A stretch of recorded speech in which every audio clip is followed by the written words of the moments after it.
tudo, esse é um programa gravado, né, com a participação dos senhores, que depois irá para a internet compondo o acervo do Brasilianas para o aprofundamento das discussões e trabalho.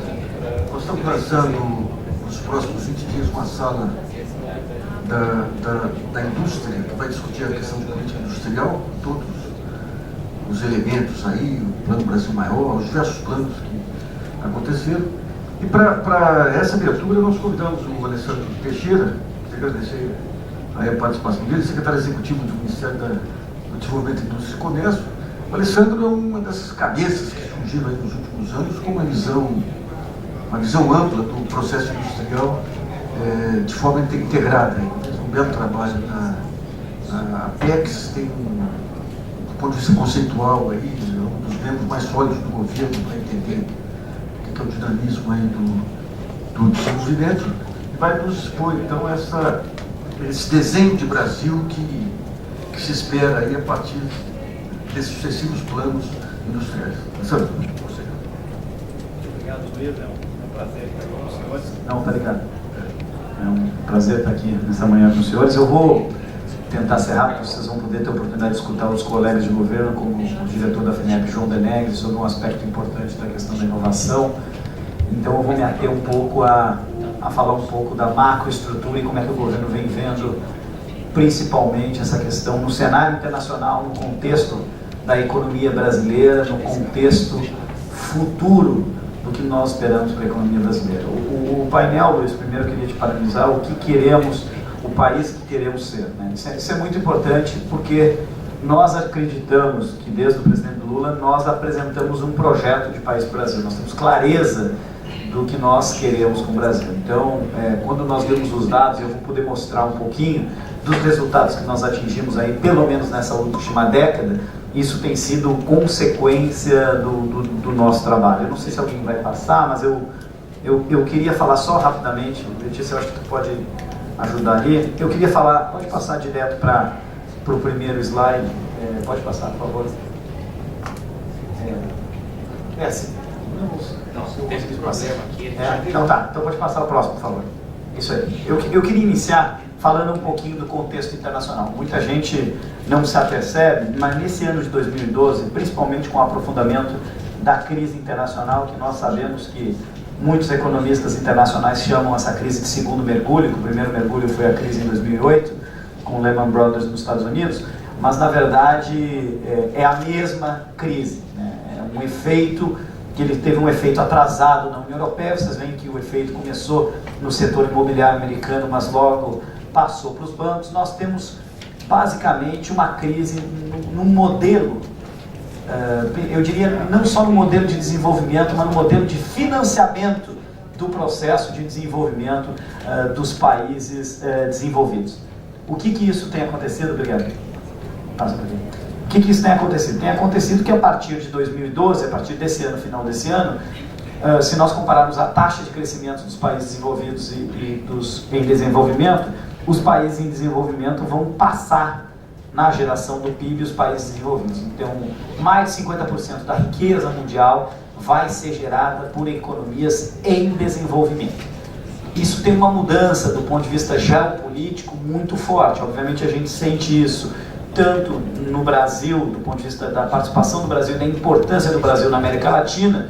Exemplo muito claro disso é que o Brasil hoje é mais de 43% de toda a economia da América Latina, incluindo o México, na geração de riqueza. Então isso mostra um exemplo muito forte do que eu estou dizendo. Outro exemplo é China e Índia, do ponto de vista da dominação econômica da região, tanto da Ásia. Hoje a China já passa o Japão como segunda maior economia do mundo. E uma coisa que eu gosto sempre de ilustrar, todo mundo pensa que a China é uma economia basicamente industrializada. Não, na verdade hoje a China é o principal produtor agrícola do mundo, já passando os Estados Unidos em produção agrícola. Então, tanto produção industrial ela é a segunda atrás dos Estados Unidos, como produção agrícola é a primeira na frente dos Estados Unidos. Então isso mostra a pujança da economia mundial. Nós temos um exemplo para basicamente sintetizar o crescimento do PIB por país, e eu uso esses dados para mostrar as projeções que o FMI tem feito. O FMI conseguiu errar todas as projeções nos últimos 3 anos de crescimento de PIB de economia. Ele tem feito pelo menos 2 a 3 revisões do crescimento do PIB, mesmo quando as economias não estavam em crise. Por exemplo, logo depois de 2010, que deu uma retomada, ele conseguiu errar todas as previsões. E por que eu digo isso? Porque o cenário internacional é um cenário ainda nebuloso. Eu escuto muitos economistas dizer: o Brasil só vai crescer 2, 3%. Vamos crescer 2, 3%. Num momento de crise, quando a maioria das economias, vocês podem olhar que como a Alemanha crescendo 1%, o Canadá 2%, a Espanha 1,5 ponto negativo, a Itália 2 pontos negativos, o Reino Unido 0,2%, e a gente tem países como a África do Sul, Brasil, aí na faixa dos 2, 2,5%. Então é um resultado muito importante comparado, e esse resultado não pode ser comparado só isoladamente, isso que é importante, porque ao mesmo tempo que nós temos um crescimento de 2, 2,5%, nós temos gerado emprego e reduzindo sensivelmente a questão da pobreza no país. Então hoje nós temos claramente uma classe A muito bem consolidada, uma classe B, e a gente sempre trabalha B1 e B2, porque só para dar um exemplo, B2 nós podemos contar um salário de R$ 4.500 a R$ 7.500, com 2 a 3 televisões em casa, 2 carros. Isso já é uma realidade dentro da construção social do Brasil, e é uma diferença muito grande, o que mostra que nós sentimos, principalmente no caso do Brasil, os números vão mostrar isso, um efeito desse segundo mergulho, dessa continuação da crise no primeiro semestre e na metade do segundo semestre, mas os dados já são dados extremamente importantes de recuperação da economia. Só para vocês terem ideia, o varejo brasileiro vem crescendo uma média de 7 a 8% nos últimos 2 meses. Então isso são elementos que mostram a recomposição da economia brasileira. Se vocês olharem no geral, como é que está a economia brasileira nos últimos anos? Primeiro, se nós olharmos a taxa de investimento, seja a formação bruta de capital, a gente vê que vem crescendo. Isso aqui mostra claramente, eu peguei 2003 ali, para dar uma mostrada, ela teve uma pequena inflexão ali em 2010, já no primeiro trimestre, segundo trimestre, efeitos da crise de 2009, mas ela já começa a retomar principalmente a taxa de investimento. Se nós olharmos uma outra questão que é importante, que é a taxa de desemprego e a massa salarial real, a taxa de desemprego, esse azulzinho, e a massa salarial real, as barras em vermelho, nós vamos ver que a gente tem uma curva quase perfeita, ou seja, nós temos uma queda forte na taxa de desemprego e uma subida moderada na massa salarial real. Isso é ganho realmente de poder de consumo da nossa sociedade. Então os dados são muito claros, e a gente vem pegando aí, eu peguei maio de 2004 até agora para mostrar que a gente tem tendência concreta nas duas questões. Qual é o resultado disso? O resultado disso é que o Brasil conseguiu criar uma economia de consumo, e quando eu falo economia de consumo, hoje nós temos mais de 110 milhões de brasileiros no mercado de consumo, ativamente no mercado de consumo, e a figura que traduz isso é essa que eu queria mostrar para os senhores aqui. Em 2003, nós tínhamos 38% da população brasileira em classe C e 27% em classe D. Se nós olharmos, apenas 5 anos depois, nós saímos quase 10 pontos percentuais para 49% da população brasileira em classe média. O que eu posso garantir, isso é um trabalho que o IBGE fez junto com a Fundação Getúlio Vargas, e se nós olharmos essa foto, vocês dificilmente vão achar qualquer país do mundo, isso eu falo tranquilamente, que tenha alterado a pirâmide social de classes sociais num período de menos de uma década dessa forma. Por isso que o modelo de desenvolvimento brasileiro ele é tão exaustivamente discutido no exterior, mais do que no Brasil, porque a gente não consegue fazer uma leitura clara do que isso significa. O presidente Lula costumava dizer que isso significa trânsito em São Paulo, no Rio, e que muita gente acusa o Brasil de ter tido um modelo que deu certo, porque traz alguns problemas, obviamente, porque a infraestrutura brasileira, isso é um dos gargalos que eu vou estar falando para os senhores, ela não estava preparada para esse salto qualitativo de melhora no perfil da sociedade brasileira.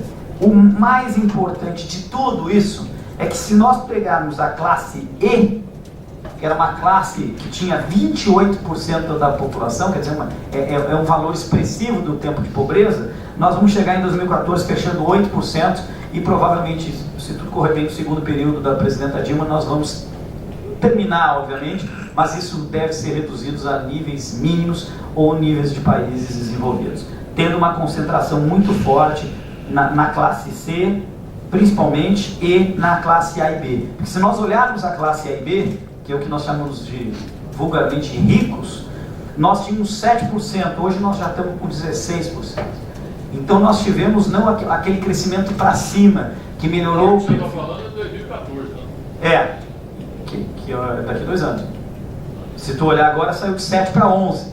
Então é um crescimento muito grande, de 7% para 11% de classe A e B. Se tu chegar em 2014, vai ter 16%, são daqui a 2 anos. Esse número já deve estar em torno de 12%, 13%.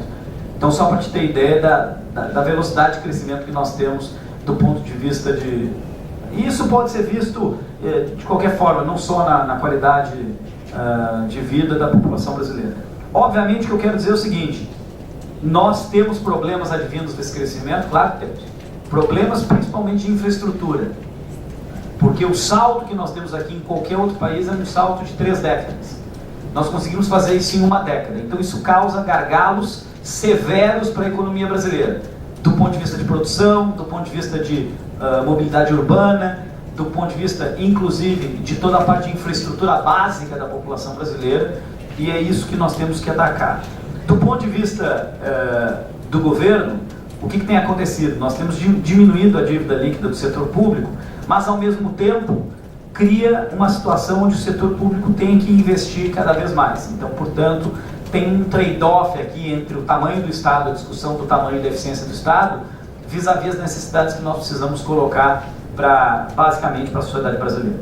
Um outro elemento importante é que na constituição desse modelo que o Luiz Nassif colocava, de como é que o Brasil iniciou esse processo, das partes que foi iniciada lá em 2003, quando a gente criou a PITS, nós tínhamos basicamente 2 pilares estruturantes fortes. Um pilar era inovação, ou seja, retomar, buscar discutir o conceito de inovação no Brasil, porque naquela época, em 2002, 2003, a indústria brasileira falava de qualidade, ela não falava ainda de inovação. Exemplo claro disso é que a CNI tinha um comitê de qualidade e não tinha um comitê de inovação. Ela foi estabelecer o Comitê de Inovação dentro da Confederação Nacional da Indústria só a partir de 2005. Então isso é importante do ponto de vista de resultado. E por que eu digo isso? Porque um dos pilares que nós trabalhamos foi o pilar do comércio exterior. Quem era ministro na época era o ministro Furlan, provavelmente todos vocês conhecem. Eu lembro que nós iniciamos o governo, o ministro Furlan falava: nós temos que ter uma meta para esse ano, e a meta tem que ser 100 bilhões de exportação. E o que acontecia? Acontecia que o Brasil não passava dos 60 bilhões. Por mais que nós tentássemos passar dos 60 bilhões, nós não conseguíamos chegar a mais de 60 bilhões. E eu me lembro que muita gente começou a criticar o ministro Furlan, dizendo: não vai dar para chegar nos 100 bilhões. E eu me lembro que nós atingimos 100 bilhões, chegamos a 120 bilhões e ele fez uma comemoração que ele botou um contêiner na frente do Ministério do Desenvolvimento para comemorar os 120 bilhões. E isso em um período de 1 ano. E quando nós olhamos dessa evolução aí de menos de 1 década, nós chegamos a uma evolução do comércio exterior, e aqui eu não estou dizendo das exportações brasileiras, muito interessante. Hoje nós temos um comércio exterior de quase $500 bilhão entre exportações e importações. Muitas pessoas me perguntam, como você sabe, o Ministério do Desenvolvimento e Indústria e Comércio Exterior faz a análise da balança comercial mensalmente, e eu sou muito questionado: mas as importações não estão crescendo muito. Eu sempre digo o seguinte: as importações brasileiras, elas precisam crescer. Por quê? Porque a indústria brasileira é uma indústria internacionalizada. Nós temos uma série de segmentos que dependem da indústria internacional. Agora, não confundir isso com o desmanche da indústria através de importados. Então, são 2 coisas distintas. O que eu quero dizer aqui é o seguinte: a indústria brasileira é uma indústria cada vez mais globalizada, que tem um papel cada vez mais central no desenvolvimento, não só da América Latina, mas do mundo. Nós sabemos que nós temos várias empresas no mundo que têm a capacidade brasileira de fazer o desenvolvimento e estão se internacionalizando, e isso é importante. 2 exemplos é a JBS, que vocês conhecem de carnes, e a outra é, por exemplo, a Stefanini, que eu comentava com o Luiz, que está de aniversário agora, e já está em mais de 6 países na área de tecnologia da informação. E se a gente pensar bem, o setor de tecnologia da informação é um setor que começou a se internacionalizar tardiamente comparado a outros setores. Então isso é importante destacar, que o comércio exterior brasileiro ele continua produzindo, obviamente, superávit. tende a diminuir o superávit dado a necessidade da indústria e a dificuldade das nossas exportações, principalmente que a gente, e aí o João vai falar um pouquinho melhor da questão do adensamento da cadeia produtiva e inovação, porque é importante isso para que a gente não mude somente o perfil das exportações brasileiras, porque nós achamos que nós não precisamos parar de exportar produtos de origem agrícola. Nós temos que continuar exportando produtos de origem agrícola, mas agregar valor a esses produtos quando possível, porque tem setores, eu vou dar um exemplo aqui, o setor de soja, o Brasil já perdeu a condição de exportador de soja formador de preço, porque as grandes cadeias que fazem a distribuição de soja são cadeias internacionais, coisa que não aconteceu com o setor de carnes, porque nós fizemos a internacionalização da JBS, da Marfrig, justamente para poder controlar não, mas para poder ter interferência na formação de preço desses produtos no exterior. Outro elemento também importante é que nós vemos aumentando a participação das exportações brasileiras em relação ao market share mundial. Parece pouco sair de 1,36 para 1,44, mas é um salto relativamente importante. Nós saímos aí de umas exportações, tivemos um crescimento de quase 30% de 2010 para 2011 nas exportações, que pese que o perfil das exportações não é o que nós queremos exatamente. Nós exportamos ainda produtos de baixo valor agregado, centrados na agricultura. Como eu disse, não é a pior situação, mas nós temos que fazer uma agregação de valor importante. Outro importante que mostra o dinamismo da indústria brasileira e do processo de internacionalização da economia brasileira são os investimentos estrangeiros diretos. Aqui, obviamente, não está aberto, mas eu posso fazer esse comentário.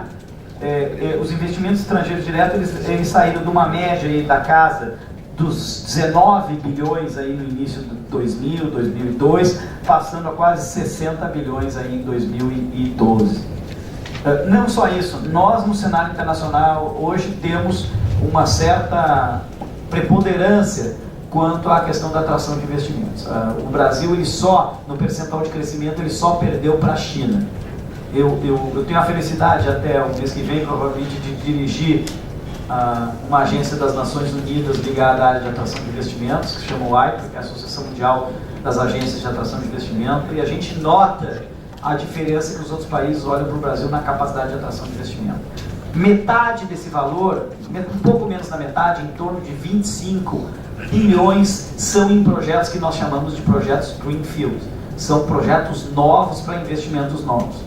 Isso é um pouco diferente em alguns outros países, porque a maioria desses investimentos entram para ser... Os Estados Unidos hoje, os Estados Unidos já foi, só para vocês terem ideia da situação do mundo, e eu não vou tomar muito tempo com os senhores sobre isso, mas hoje o mundo era mais ou menos assim: 50% de todo o investimento externo direto era atraído para a União Europeia no início dos anos 2000. 50% de todo o investimento externo direto. Hoje, a União Europeia não está atraindo mais de 35% de todo o investimento externo direto. Os Estados Unidos tinham uma média de atração na faixa de 120, 125, já chegou a quase 200 bilhões de dólares de investimento. E a maioria disso, quase 70%, eram investimentos greenfield, para novos investimentos, novos setores. Hoje os Estados Unidos vivem um problema muito sério, porque mais de 60% dos investimentos que os Estados Unidos recebem é para aquisição de empresas. Entendo que isso tem uma mudança significativa no comportamento da economia, porque basicamente, e aí um outro comentário, a China atraía perto de 40 bilhões, hoje já ultrapassa 120 bilhões, mas mais importante que isso, deve estar chegando a quase 160 bilhões no ano que vem, mas mais importante que isso, a China anteriormente ela só atraía, hoje ela deve estar investindo em média no exterior acima de 70 bilhões. E um ponto importante é que esses investimentos, em quase 80% dos casos, são compra de empresas no exterior. E o principal mercado de investimento da China, todo mundo fala África, América Latina, não é os Estados Unidos.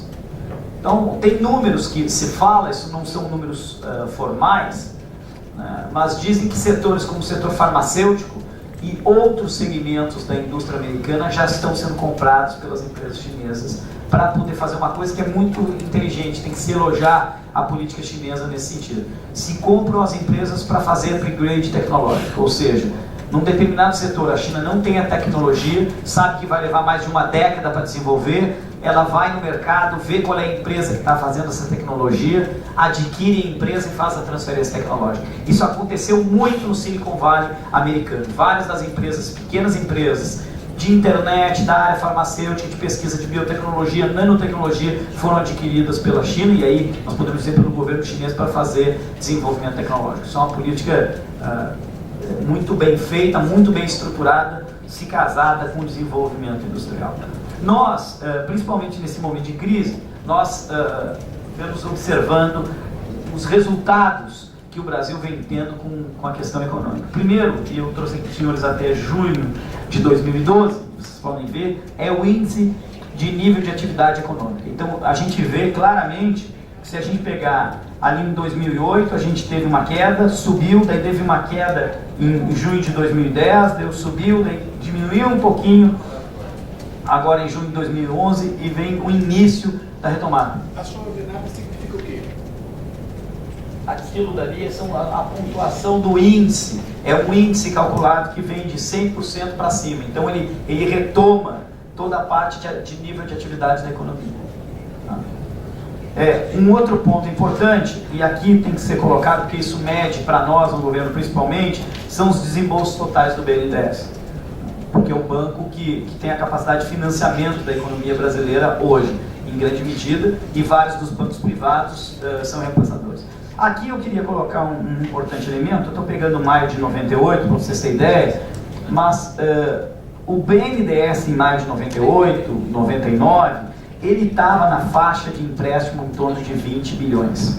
Eu me lembro quando eu entrei, eu sou do Conselho do BNDES desde 2003. Eu me lembro que na primeira reunião do Conselho em 2003, foi em março de 2003, eu entrei no banco, e eu na época era o presidente do Conselho Fiscal, e eu fui olhar o balanço do BNDES. O BNDES tinha na época 60 bilhões de reais de caixa, e ele aplicava 42 bilhões. Eu me lembro como se fosse hoje. Eu continuo, obviamente, agora eu estou na BNDES Parma, já passei pelo Conselho de Administração, e hoje nós estamos operando aí, já chegamos a quase 160 bilhões de operação. O orçamento desse ano aí de desembolso, nós estamos falando de desembolso, vai estar na faixa, aí, se correr bem até o final do ano, na ordem de 140, 145 bilhões de reais. Isso é um valor expressivo. Um outro ponto importante, nós tivemos uma desconcentração da carteira do BNDES. Hoje, em torno de 30% da carteira do BNDES é pequena e micro e pequena empresa.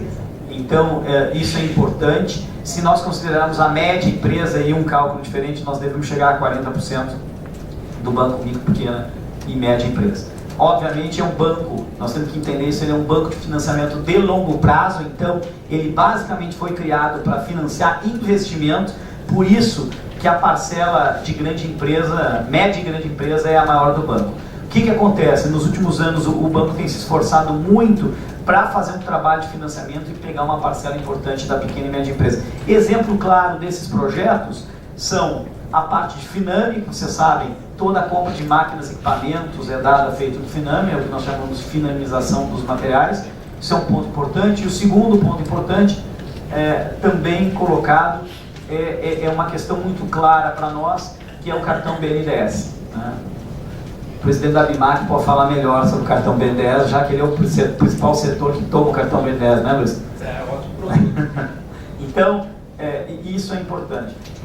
Passando a última fase aqui, para deixar espaço aberto para as perguntas, a pergunta é a seguinte: que país queremos? Qual é o país que nós queremos? O que caracteriza o país que nós queremos? Eu coloquei de uma forma geral aqui, para que vocês entendam, nós queremos um crescimento econômico sustentável e justiça social. Mas o que quer dizer crescimento econômico sustentável? Para nós, o conceito de crescimento econômico, de desenvolvimento econômico, ele está assentado em 3 pilares. Desenvolvimento econômico viável, socialmente justo e ambientalmente sustentável. E quando nós falamos de desenvolvimento sustentável, economicamente viável, nós estamos falando do fortalecimento do setor de indústria e do setor de serviços e de uma agricultura moderna. É isso que nós estamos falando. Não existe um país desenvolvido sem uma indústria forte, que pese que essa indústria tem que ser na indústria que nós conhecemos, na indústria de transformação, mas também na agricultura. E claramente não se faz um país com uma indústria forte se nós não tivermos, primeiro, defesa da nossa indústria. Eu não quero trabalhar aqui o conceito de proteção, mas o conceito de defesa. Se nós não tivermos uma indústria moderna, e aqui inovação e conhecimento é central dentro desse processo, e se nós tivermos um adensamento da nossa cadeia produtiva. Com esses conceitos foi que nós trabalhamos o Plano Brasil Maior. E todo mundo brincava, por que Plano Brasil Maior? Porque nós achamos que o Brasil tem condições de dar um salto maior do que já deu até hoje. Obviamente esse não é um processo fácil, e essa política ela está ligada diretamente a duas outras políticas que são centrais dentro do modelo. Eu diria 3 políticas que são centrais dentro do modelo de desenvolvimento brasileiro. Primeira política, não em ordem obviamente de importância, mas a política social. Se nós olharmos o norte e o nordeste do Brasil, o que foi feito em termos de política social, e aqui eu posso falar não só do Bolsa Família, Luz para Todos, quer dizer, uma série de elementos que fizeram com que a população tivesse ou retomasse o conceito de cidadania que perdeu. Muita gente coloca críticas dizendo que R$100, o que é R$100 para uma família? Mas se as pessoas conhecerem a pobreza extrema que existe no Nordeste, R$100 representa a família comer ou não comer, a família sobreviver ou não sobreviver. Então isso é importante do ponto de vista de desenvolvimento de cidadania do país. Esse é o primeiro ponto. Segundo, política é a política de aceleração do crescimento, que é uma política clara e consistente de retomada do crescimento brasileiro via investimentos em infraestrutura. E é importante dizer isso porque, como eu mostrei aquela fotografia das classes sociais brasileiras, dizendo que provavelmente em torno de 2014 nós já temos mais de 110, isso pode ser um número ultrapassado, lá por 115 milhões de brasileiros estavam no mercado de consumo em 2014, para que isso ocorra, para que a produção brasileira cresça, nós precisamos de investimento em infraestrutura. E aqui são todas as infraestruturas, desde o saneamento básico até a mobilidade urbana, passando pela logística, passando pela questão energética, passando pela baixa dos custos de energia. Então, portanto, esses elementos eles são centrais para que a gente faça essa discussão. E o terceiro pilar é a política de ciência e tecnologia do país, ciência, tecnologia e inovação. Então, se nós comportarmos essas 4 políticas, a política de aceleração do crescimento, que investe fortemente na infraestrutura, a política de desenvolvimento social que nós temos, a política de ciência, tecnologia e inovação e o Plano Brasil Maior, eles comportam os 4 pilares de desenvolvimento do nosso país.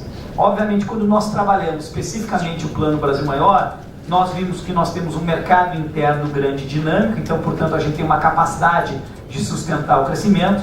Nós temos condições de mercado nas commodities, no que tange à agricultura, que estão excepcionalmente favoráveis. Se vocês olharem os preços das commodities, mesmo com a crise, eles continuam elevados. Nós temos um núcleo de empresas, ainda temos um núcleo de empresas inovadoras no país, nós precisamos mantê-los e desenvolver. Nós temos um acúmulo de competências científicas em várias áreas do conhecimento. Temos a abundância dos recursos naturais e precisamos utilizar o Estado de uma forma mais racional. Quando nós fazemos a discussão no G20, e tem uma discussão meia paralela, nas conversas, corredores, como é que são as economias para o futuro, tem um consenso entre todo mundo que está lá, que uma economia, as economias que vão liderar a economia internacional, elas têm que ter 4 características. A primeira característica, ela tem que ter um mercado interno grande. A segunda característica, ela tem que ter recursos naturais, não em abundância, mas recursos naturais que viabilizem o seu desenvolvimento. A terceira é que tem que ter um Estado que seja um Estado não intervencionista, mas que seja um Estado fomentador. E a quarta, eu diria mais importante, que ela tem que ter cada vez mais investimentos em educação para que possa gerar conhecimento e inovação. São as 4 características que nós precisamos ter. Eu acho que o Brasil está bem em 3.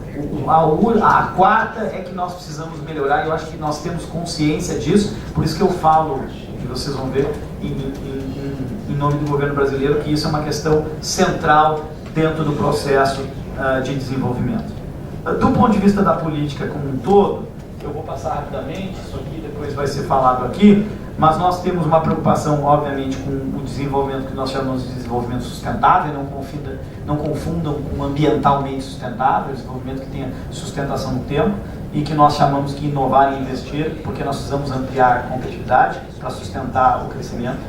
Nós precisamos ter, obviamente, uma diversificação de mercado, nós precisamos fazer adensamento da cadeia produtiva, e nós precisamos de criação e fortalecimento das competências críticas. Quer dizer, todos os elementos são importantes do ponto de vista do desenvolvimento. Só uma explicação rápida aqui, pode parecer complexo, mas nós temos a política estruturada basicamente no Comitê Nacional de Desenvolvimento Industrial, o CNDI. Nós temos um grupo gestor que é feito pelo governo. Esse grupo gestor é feito basicamente pelos secretários executivos e pelos ministros que levam ao CNDI as medidas que foram colocadas. Nós temos agora em outubro uma reunião do CNDI para fazer a discussão das medidas já implementadas e avançar nisso.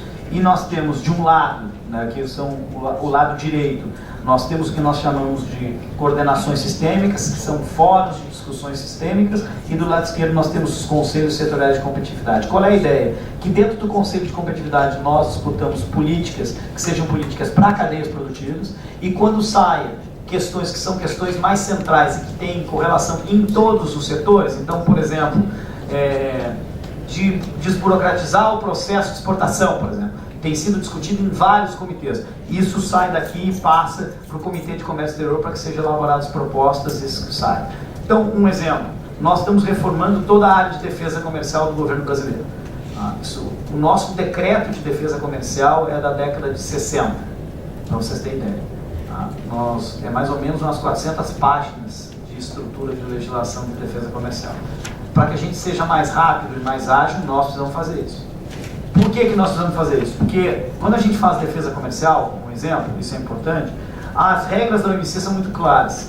Eles querem comprovadamente o dano à indústria. Bom, mas se tu vai comprovar o dano à indústria, provavelmente a tua indústria não existe mais, porque o dano foi tão grande que ela acabou indo para o espaço. O que nós temos que brigar? Nós temos que brigar para as regras da OMC serem modificadas para que a gente possa ter prevenção ao dano. Porque é isso que tu faz, defesa é isso, senão vira proteção. Então defesa da indústria quer dizer prevenção ao dano. Quando tu sentir que está começando a prejudicar, tu tem que ter instrumentos para entrar. E hoje os instrumentos que a OMC demonstra, eu tenho que mostrar que o dano já ocorreu num período de 3 anos. Mas nós sabemos que a economia é tão dinâmica que num período de 3 anos, eu não posso pedir para uma indústria, para um setor ter prejuízo 3 anos seguidos. Provavelmente se ele tiver isso, ele vai ter que fechar. Então, a discussão nos âmbitos dos fóruns internacionais, o Brasil tem que estar muito preparado, modernamente, estruturadamente, para demonstrar que essa legislação não é mais suficiente dentro de uma economia. Provavelmente, quando foi montado na década de 60, década de 70, década de 80, essa legislação ela era pertinente. Por quê? Porque a velocidade que tinha modificações na economia era muito menor a taxa de velocidade do que é hoje. Então, portanto, são essas questões que nós precisamos levar cada vez mais. É importante ressaltar que eu não vou entrar aqui até pelo meu tempo, que nós fizemos várias medidas, alguns casos transversais, alguns casos tópicas, para tratar alguns pontos importantes. Como eu disse, defesa da indústria e do mercado interno. Hoje o Brasil, sem dúvida alguma, vocês não acompanham tanto porque sai muito na imprensa internacional, nós somos o país em 2012 e em 2011 que mais aplicou medidas de antidumping e de defesa comercial no mundo. Os Estados Unidos, provavelmente, o presidente Obama nos últimos meses fez várias medidas de defesa comercial, mas nós somos o país que fez mais abertura de investigação e mais política de antidumping. Então isso é importante do ponto de vista, principalmente, da nossa defesa. Nós temos muito ainda que melhorar, muito ainda por fazer, e nós precisamos ser rápidos nesse ponto, porque a guerra comercial ela é muito, muito feroz no mundo todo. Então aqui nós tivemos medida de desoneração de folha de pagamento, um exemplo, regime especial automotivo, mas nós tivemos outro regime especial que foi para a área de TICs, compras governamentais, harmonização das políticas de financiamento entre os bancos públicos. No comércio exterior nós fizemos desoneração das exportações, exemplo aqui é o Reintegra. Trabalhamos na questão da defesa comercial, estamos recebendo agora 100 novos funcionários para a área de defesa comercial, porque nós temos um número muito pequeno, nós temos 15 pessoas trabalhando em defesa comercial brasileira, isso não dá conta da quantidade de processos que nós temos, então nós conseguimos isso, então vamos ficar numa estrutura boa. Financiamento e garantia de exportações, a gente, como você sabe, a gente está reestruturando o modelo de financiamento e garantia de exportações, nós criamos recentemente a Agência Brasileira de Garantia, basicamente a DGF, que vai fazer tanto garantia das exportações brasileiras como garantia dos projetos, dos grandes projetos de infraestrutura, a área de promoção comercial, Nós também tivemos uma área de estímulos a investimento e inovação, com toda a parte, obviamente, de desoneração tributária, financiamento dos investimentos em inovação. Vocês vão poder escutar isso do João, quanto a gente tem feito com a FINEP, quanto aumentou do ponto de vista dos investimentos e a carteira e o portfólio de projetos.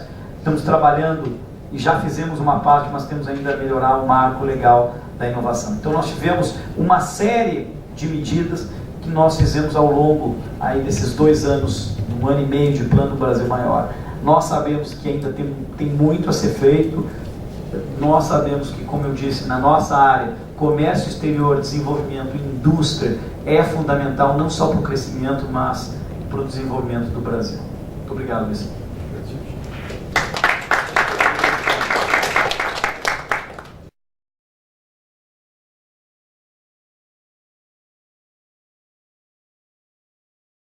Bom, obrigado pela exploração. A gente vai abrir rapidamente para as questões.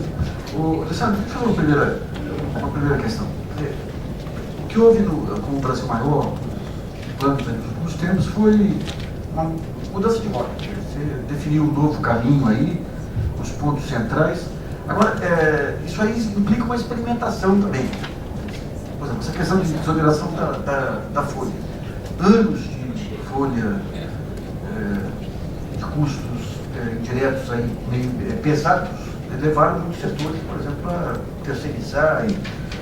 De que maneira que é feita a avaliação de todas essas, por exemplo, compras governamentais, depende de cada ministério. A partir do momento que se definem os marcos, como que está sendo feito para pôr a roda aí para funcionar? Luiz, é uma pergunta extremamente importante, dada a natureza dessa política. Quando nós assumimos o governo em 2003, falar em política industrial no país era crime. A política industrial não existia. O Estado tinha sido desmantelado em todas as suas estruturas para não só fazer discussão, mas principalmente formulação de política industrial. Então, quando tu fala que nós temos várias questões de experimentação, é verdade. Tanto o setor privado brasileiro como o setor público brasileiro, por um grande parcela de tempo, e aqui não é crítica, viu, Luiz? Não é uma crítica ao setor público e ao setor brasileiro. Um tempo atrás eu falava com o Luiz Albert e com outros setores, é o seguinte: eu venho da iniciativa privada, né? Meu pai foi 20 anos presidente do sindicato do vestuário no Rio Grande do Sul, vice-presidente da BIT, então eu nasci dentro do setor têxtil. Os sindicatos no Brasil e as associações de classe, elas não foram estruturadas para ajudar a construir política pública. Eu me lembro que quando eu ia com meu pai, quando era pequeno em sindicato, era para discutir dissídio coletivo. Era essa a discussão. Como se discutia inteligência comercial, quais os mercados que a gente ia, como é que funcionava. E tu pega um sindicato, uma associação nacional que nem do Luiz Albert, que tem 25 câmaras, aí... 29, cada dia aumenta. Eu me lembro que começou 23. Mas aí a complexidade é muito, muito, muito maior. E nós temos que cada vez mais ter estruturas para comportar isso. Então, na verdade, tem um aspecto experimental do ponto de vista das políticas públicas, tanto do setor privado como do setor público, construir conjuntamente. Como é que o governo tem feito? No caso da folha de pagamentos, nós estabelecemos na criação do projeto que nós teremos uma comissão tripartite de acompanhamento, que é os trabalhadores, o governo e a iniciativa privada. Por quê? Porque, obviamente, como tu diz, eu vou pegar o setor que eu conheço melhor, que talvez seja o têxtil, com a questão central, principalmente tributária nesse setor, o que várias empresas do setor de confecção fizeram foi terceirizar. Então, tu pegava uma empresa que tinha 400, 500 funcionários, ele hoje tem 50, porque esses funcionários eles fazem a criação e a distribuição e o processo é terceirizado. Ele, naturalmente, é uma empresa intensiva em trabalho? Sim, é uma empresa intensiva em trabalho, mas ele, por necessidade tributária, ele teve que fazer isso. Então, o que nós temos dito? Nós precisamos adequar essa ferramenta à realidade brasileira. Obviamente, quando ela foi pensada para fazer desoneração da folha de pagamentos, e aquelas empresas que não têm uma grande quantidade de trabalhadores, obviamente, vão acabar tendo mais prejuízo que ganho, mas ela foi feita para isso. Coisa que no setor de tecnologia da informação funcionou perfeitamente, é o setor que tem melhor desempenho até agora, e isso a gente vem conversando com os setores que estão fazendo a desoneração. Eu tive com o setor de mods, a gente tem feito reuniões periódicas para avaliar, então é assim que tem funcionado. vamos abrir para duas questões aí. Gostaria de fazer alguns comentários, provocações para trazer reflexão. Eu gostaria de tentar, como nós estamos num ano eleitoral, tirar um pouco do sumo da propaganda de Estado, do governo e a realidade. Com relação à crise global, claramente não é só uma crise, é uma crise de valores ocidental, global, que é bem mais ampla do que uma crise econômica. Você comentou esse projeto do país, que eu vejo que é um projeto de governo, e que eu estou querendo entender é projeto de Estado. Quando a gente pega, por exemplo, só para citar três ideias, pega o livro do Nassif, o Cabeça de Planilha, né, que ele cita o Brasil do final do século XIX, que tinha a figura do brasileiro que era um personagem em peça de teatro da França. Ele dava o golpe no Brasil e ia gastar o dinheiro na França. Ele virou um personagem de peça de teatro, de comédia. Isso é uma coisa que ocorre. A gente pegar vários personagens ao longo do século no Brasil, a gente encontra isso. A semana passada assisti 5 documentários de 1 hora e 20 minutos sobre o Brasil 1922-1923. Era cinema mudo da Cinemateca, que é o 6º jornada de cinema silencioso. A hora que você vê aquele Brasil, não está muito... Claro, a gente mudou, mas diferente da música, que houve a integração democrática, ou no futebol também que houve a integração democrática, na sociedade a gente não tem isso. O que o Lima Barreto escreveu lá em 1915, publicado em Quaresma, integrar o Estado e a cidadania, essa realidade ainda não é hoje. Né? Quando a gente vê, por exemplo, analisando essa realidade do Brasil e, por exemplo, alguns pensamentos que aconteceu nesses projetos de criar grandes empresas, alguns meses atrás, né, eu acabei fazendo uma pergunta que eu até agora estou querendo entender, que é como que o governo Lula criou o Rockefeller brasileiro? Que esse não é um buraquinho, um buraco pequeno, não é um buraco de queijo mineiro, esse é um rombo, é um buraco de queijo suíço. Né? Então, não estou dizendo que esse são coisas que acontecem, né? Mas eu quero entender o Brasil de um projeto de Estado. Isso a gente não tem até hoje. Isso quando você fala o Brasil, projeto Brasil maior, né? O que foi feito, eu quero saber não só o que foi feito, mas o que falta fazer. Se você pega uma análise, por exemplo, do André Singer, do começo, de alguns 2 anos atrás, ele falou, no início do século, da década passada, o Brasil era o país mais desigual do mundo. Então não é só o que foi feito, mas é o que falta fazer. Essa é a grande questão. Então eu queria,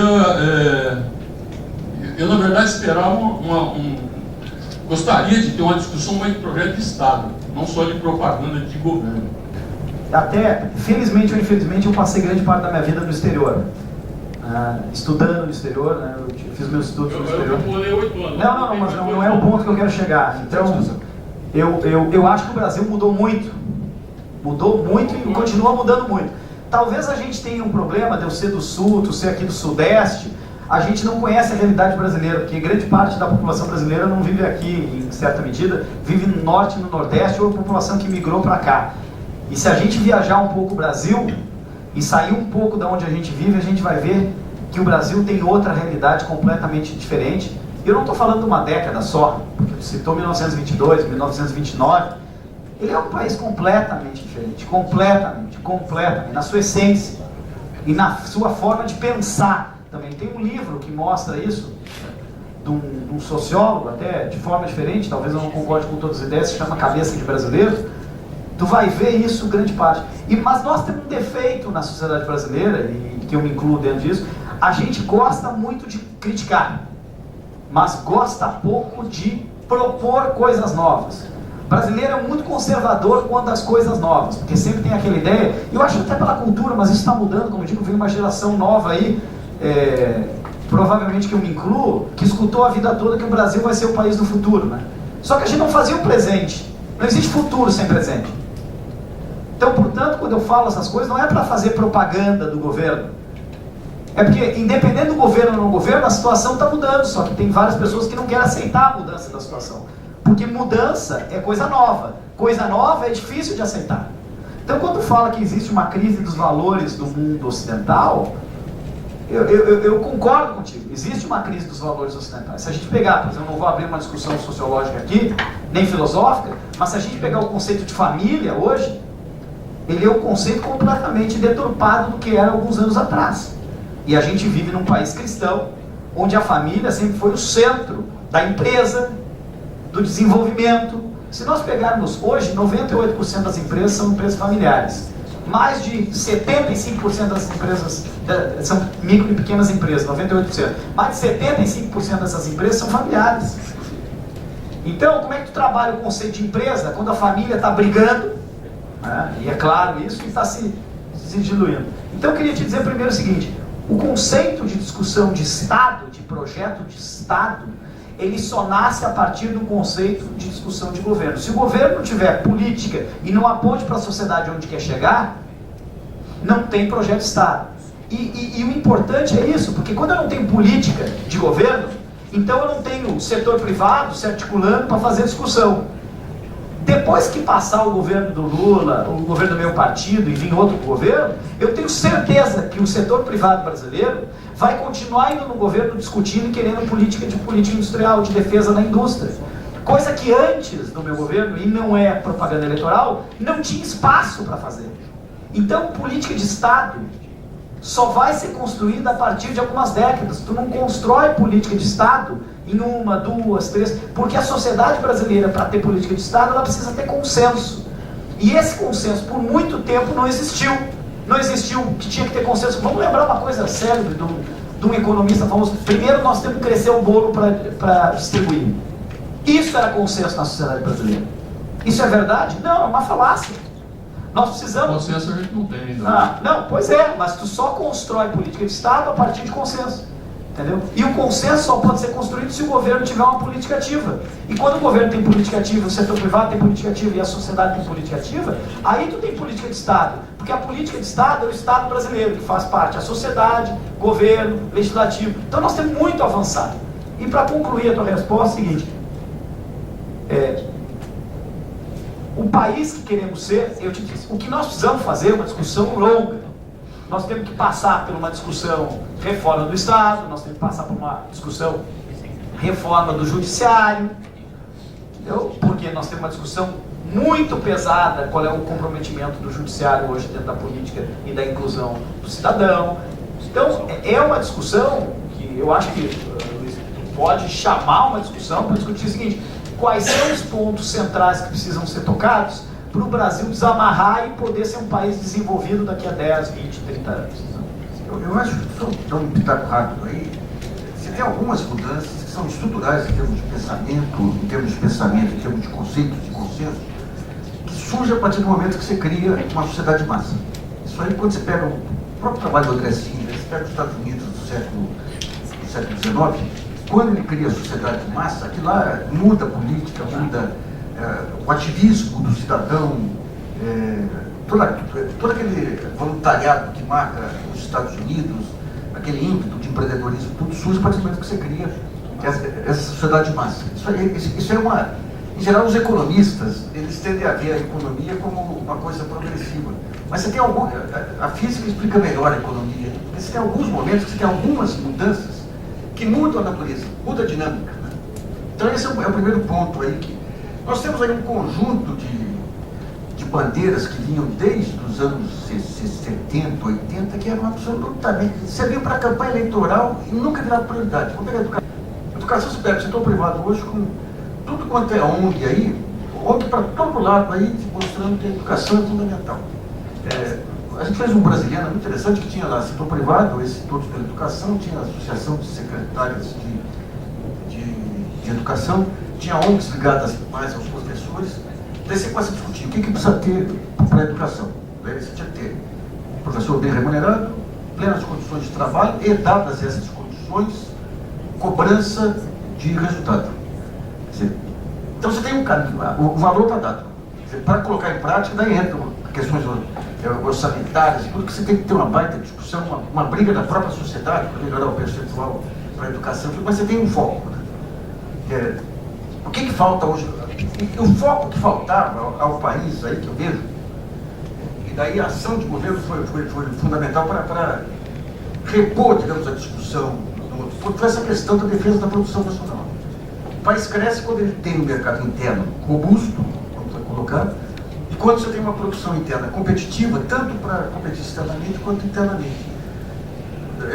Desde agosto do ano passado, que os juros começam a convergir para níveis mais adequados, quer dizer, para você, quando você começa a discutir em nível do governo, digamos, essa questão das políticas de logística, políticas de investimento, tem um monte de falha, mas tem mesmo. Mas quando você consegue deflagrar a discussão, esse é o ponto central. Isso é uma guerra. Pô, eu tô desde os anos 90, aí a gente tinha um grupo dentro do jornalismo econômico, um grupo, parecia menor que os 300 de Esparta, enfrentando as hordas persas aí, né? Qualquer dado que você tinha sobre visão estratégica de país era considerado dirigismo. Eu lembro uma vez um debate com o Malan, que ele fala, não, nosso câmbio nunca mais teremos problemas, porque se começar a ter problema na Palestina, basta o câmbio desvalorizar, porque agora com o câmbio... Eu falei, mas você tem ideia, você conta numa mesa, você aperta um botãozinho, muda. Você tem ideia do que é o sujeito se preparar para exportar, se preparar para fazer todo um planejamento, o câmbio inverter, você quebra o sujeito. Ele falou, bom, nós precisamos escolher se nós queremos isso ou queremos voltar ao clima dos anos 80. Porque você, com uma falsificação, você alimentava uma discussão. Hoje, quando você pega todo esse discurso, não é só questão de... Você tem que levar em conta o contexto internacional. Se não fosse o fim do ciclo financista internacionalmente, você não teria... E o próprio advento, o sucesso do modelo chinês, ele traz uma outra visão. Mas hoje o que nós vemos, por exemplo, no caso a BIMAC é um pouco exceção, porque desde os anos 90 a BIMAC ela se diferencia das demais associações, ela é muito pulverizada e sempre pensou essa questão da competitividade, da inovação, mas nada que, nem de perto conseguisse superar aquela apreciação do câmbio. Então é aquele negócio, quando se fala cara do brasileiro, teve aquela pesquisa cara do brasileiro desse rapaz Antônio, esqueci o nome. Mas é muito interessante que uns 2 anos foram feitas, dois institutos, aquele Data Popular e um outro instituto de Belo Horizonte, fez uma outra pesquisa para ver as mudanças que estão ocorrendo na cabeça do brasileiro, povão. E é muito interessante, quando você pega a autoestima, qual o maior valor do brasileiro hoje? Capacidade de resistência, isso é autoestima. Qual é um grande valor positivo? Jeitinho. Jeitinho era visto como malandragem, hoje é visto como flexibilidade. Agora, essas mudanças são aquelas mudanças que a gente são pouco perceptíveis, mas são aquelas que alavancam todo o processo de mudança. Então, independentemente do governo que vier, eu tenho a impressão que esses valores, e daí está todo esse contexto, mudanças de conceitos internacionais, mas eu tenho a impressão que esses valores são os mais difíceis de mudar. A própria mídia, aí, aquele discurso do Marilson, né? Nossa, que coisa horrorosa. Outro dia eu fiz uma prova, vocês venceram, porque conseguiram durante 15 anos sustentar um modelo em cima de argumentos que absolutamente falaciosos. Quero agradecer muito ao Alessandro e lembrar o seguinte, todos esses conceitos de salas de temáticas que nós estamos desenvolvendo no Brasilianas, em breve nós estamos lançando aí uma sala de política industrial, um apoio do grupo Ultra aí, e mais um conjunto de salas, estamos em conversas com a BIMAC também, visa, no fundo, você tentar criar locais de mediação que permitam trazer as ideias e dar visibilidade às ideias. Eu diria até, em relação a esse conceito, o maior custo que nós temos não é custo de justiça, é custo mídia. Porque as ideias e conceitos principais, o Brasil tem uma riqueza de conceitos desde os anos 80. Essa questão de gestão, desde os anos 80 você tinha isso. A inovação, a grande discussão se deu no final dos anos 90. A defesa da produção nacional está vindo agora só. E essas ideias nunca vieram à tona, por quê? Porque você tinha os 3 canais construídos. O canal partidário, os partidos não são programáticos, o canal universidade, que é muito fechado assim, e o canal mídia. Você não tem a mídia de opinião, aquela mídia, Washington Post, New York Times, Financial Times, aqueles jornais que analisa o país estrategicamente, você não tem aquilo. Por isso que a internet está vindo aí, e esses espaços de mediação vão ser fundamentais aí, para que você traga à tona aí essa elite do pensamento brasileiro. E é muito interessante quando você fala em elite do pensamento brasileiro, você vai ver a agricultura familiar, que é algo fantástico. Onde que está a elite do pensamento da agricultura familiar? Naqueles camponeses lá do Rio Grande do Sul, que vêm para o plano de biodiesel e sabem como tratar, como viabilizar uma pequena propriedade. Essa é a visão. A tecnologia, até a tecnologia e a inovação está no âmbito do conhecimento de ponta, está no âmbito do seguinte: como que eu entendo pequena e microempresa, como eu entendo o movimento social, como que eu entendo a integração da agricultura familiar. Eu acho que essa visão sistêmica, mas o Brasil chegou lá. Agora, e à medida que chega, você vai tendo Chegou lá, não tem potencial para chegar. Chegou não. lá, não. Chegou lá que eu digo nessa consciência. Essa consciência. Gigantesca ainda. Chegou nessa consciência. A partir do momento que tem essa consciência, você tem condição de pegar todos os planos de governo, analisar criticamente, pau na máquina para aprimorar. É nesse sentido que... Bom, Luciano, muito obrigado aí por sua apresentação. Obrigado.